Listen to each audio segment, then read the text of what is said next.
हमारे साथ अब बातचीत करने के लिए पीबी फिनटेक के सीएफओ आलोक बंसल सर मौजूद भी हैं। आलोक सर नमस्कार, स्वागत है कार्यक्रम में। सबसे पहले तो एक शानदार लिस्टिंग आज के सत्र में होते हुए दिखाई पड़ी है, एक बढ़िया लिस्टिंग। तो एक बारी पहले लिस्टिंग लेकर आई है। करीब करीब 25 से 26% के आसपास का उछाल लिस्टिंग के बाद स्टॉक में देखने को मिला और एक तेज़ी करीब 26% ऊपर अभी भी कामकाज कर रहा है। 1232 के स्तरों पर पीबी फिनटेक फिलहाल ट्रेड करता हुआ दिखाई पड़ रहा है। अच्छा आलोक सर, पहले तो शुभकामनाएं एक बढ़िया लिस्टिंग को लेकर, और उसके अलावा इतनी बढ़िया तेज़ी के बाद अब निवेशक यही सुनना चाहते हैं कि आगे की ग्रोथ एक्सपेक्टेशन क्या है, कैसे आगे की स्थितियां रहेंगी, सेल्स कैसे रहेगी, कैसे आगे कंपनी का फाइनेंसिंग होगा, बिजनेस, इंश्योरेंस, ये सब जो कारोबार हैं इनका मिक्स कैसे बनेगा। तो ओवरऑल इस लिस्टिंग के बाद अब ग्रोथ एवेन्यू गोइंग फॉरवर्ड कैसे? श्योर। सो हमारे केस में इंश्योरेंस हमारा कोर बिजनेस रहा है 13 साल से, एंड जो क्रेडिट बिजनेस था वो हमारा 8 साल पहले करीब चालू हुआ था, एंड कोविड से पहले वो करीब 25% के आसपास का था टोटल का। तो जैसे जैसे कोविड का इम्पैक्ट पूरा ख़त्म होगा, सप्लाई वापस आएगी, मेरे ख्याल से हम करीब वही रेशो देखेंगे कि 25% के आसपास जो है वो क्रेडिट बिजनेस होगा, बट 75% के आसपास का जो होगा वो इंश्योरेंस का बिजनेस होगा। सर ये आपने कोविड का जिक्र किया, तो अब कोविड के बाद सिचुएशन कैसे रही? क्योंकि उस समय पर तो बहुत फेरबदल हुआ कारोबार में, इंश्योरेंस को लेकर लोगों की मांग काफ़ी बढ़ गई और नए तरीके से अब कारोबार होने शुरू हुए हैं पूरे ही पैंडमिक के बाद से। तो पॉलिसी बाजार या ओवरऑल बिजनेस कैसे फेरबदल दिखा हमने कोविड के बाद से? जी देखिए, मैं दोनों पॉलिसी बाजार और पैसा बाजार के लिए अलग अलग आंसर करना चाहूँगा इसके लिए। तो पहले पैसा बाजार को अगर देखें तो बिकॉज लॉकडाउन जब हुआ था, पहला लॉकडाउन, और उसके बाद में उस टाइम पे बैंक मोरेटोरियम हो गया था, तो सप्लाई साइड थी वो बहुत कंस्ट्रेंट हो गई थी। अब सप्लाई नहीं थी तो कस्टमर आ भी रहे थे लेकिन उनको क्रेडिट प्रोडक्ट मिल नहीं पा रहा था।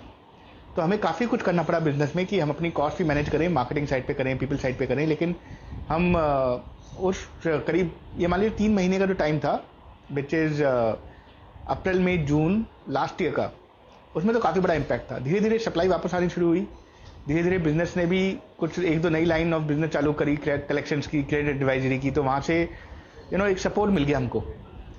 लेकिन ओवरऑल लास्ट ईयर का जो नंबर था पैसा बाजार का, वो फिर भी उसके पिछले साल के मुकाबले काफ़ी कम हुआ। इस तरह से अगर हम देखेंगे पॉलिसी बाजार पे, तो पॉलिसी बाजार पे इतना इम्पैक्ट नहीं था।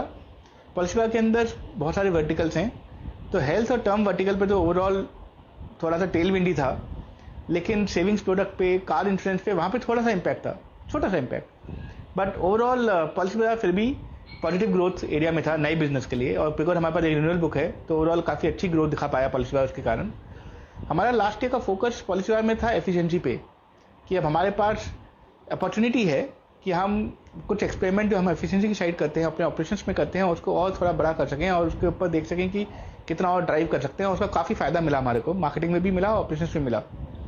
एंड गोइंग फॉरवर्ड हमारी होप यही है कि पॉलिसी बाजार में तो हम वो करते रहेंगे, कुछ एक्सपेरिमेंट जरूर करेंगे और उन एक्सपेरिमेंट्स की अपनी एक लाइफ साइकिल होगी। और पैसा बाजार जैसे जैसे सप्लाई साइड वापस आ रही है, तो एक ये मान लीजिए 0 ईयर बोल लीजिए बीच में, 1 साल को 0 ईयर के बाद में वो वापस कंटिन्यू करेगा अपनी ग्रोथ को। अच्छा आलोक सर, एक चीज़ और, ये आपने बात किया कि इंश्योरेंस कारोबार में आप फर्दर एक्सपैंड करते रहेंगे। ये पूरे स्पेस में इंश्योरेंस कंपनीज डायरेक्ट भी उतर चुकी हैं, हाइपर कंपटीशन बढ़ गया है ऑनलाइन स्पेस में, ऑनलाइन इंश्योरेंस स्पेस में। तो गोइंग फॉरवर्ड कैसे मार्केट शेयर रहेगा? कुछ इरोजन की उम्मीद आप लग रहे हैं? कैसे इसको आप मेंटेन रखेंगे आने वाले समय में, Q3 या second half of the financial year में? देखिए, हमारा फोकस वैसे मार्केट शेयर पे इतना नहीं होता है, टू बी ऑनेस्ट। हमारा फोकस होता है कि हम कस्टमर को सही प्रोडक्ट दे पा रहे हैं, सही सर्विस दे पा रहे हैं, एक्सपीरियंस दे पा रहे हैं, और क्या हम इंडस्ट्री के लिए कुछ पॉजिटिव कर पा रहे हैं। तो अगर आप उस तरह से देखेंगे, सिर्फ प्रोडक्ट ना 3-4 टाइप के हैं। एक है लाइफ इंश्योरेंस और हेल्थ इंश्योरेंस प्रोडक्ट, जहाँ पे कस्टमर को थोड़ा टाइम लगाना पड़ता है, सोचना पड़ता है, हमसे बात करनी पड़ती है डिसीजन लेने से पहले, और उसकी एक्सपेक्टेशन होती है कि वो एक ऐसे पार्टनर के साथ काम करे जहाँ पे उसका ट्रस्ट बिल्ड हो चुका है वो टाइम। कुछ प्रोडक्ट हैं जो 2 व्हीलर है या कार है, जहाँ पर शायद थिंकिंग थोड़ी सी डिफरेंट होती है, क्योंकि वहाँ पर आदमी मतलब एक बार में ले सकता है, वहाँ पर बहुत ज़्यादा हेल्प की जरूरत नहीं है, हम बहुत टाइम से लेते आ रहे हैं, हमें पता है प्रोडक्ट क्या है। और जो बहुत सारे नए पोर्टल्स की आप बात कर रहे हैं, उनका फोकस सबसे ज़्यादा होता है अटैचमेंट प्रोडक्ट्स पे, बंडल प्रोडक्ट पे।